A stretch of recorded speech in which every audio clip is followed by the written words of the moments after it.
E'zzati a dwi'n gweithio fel Swyddog Grantiau Mudiad Meithrin. Heddiw wna I rannu 5 o fy top tips wrth geisio am grant. Yn gyntaf, darllenwch.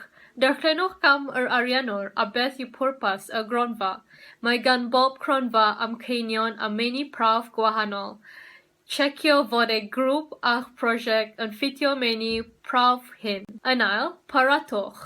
Gwenwch yn siŵr fod eich dogfennau llywodraethu, sef eich polisiau cyfreddol, cyfrifon blynyddol a gwaith papur AGC a'r Comisiywn Elusen yn gyfredol a'ch bod eu hadolygu nhw rheolaidd. Dylai bod eich cyfrifon yn driloyw, darparwch breakdowns ariannol o cynllun a'ch costiau.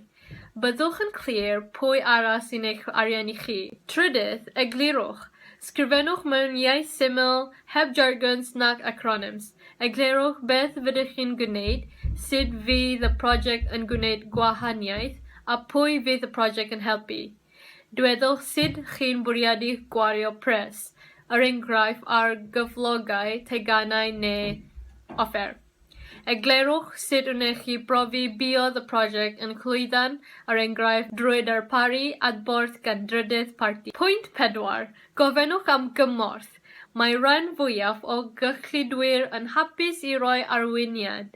Mae'n pwysig gofyn cwestiynau i'r ariannwr cyn gwneud y cais. Gofynnwch am adborth cydweithiwr.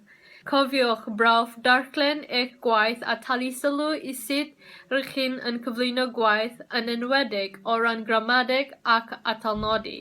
Bydd hwn yn gwneud argraff gyntaf da. Yn 5. Cofiwch cadw copi o'ch cais. Gallwch defnyddio hwn at gais ymholi, a hefyd fel template ar gyfer cais nesaf.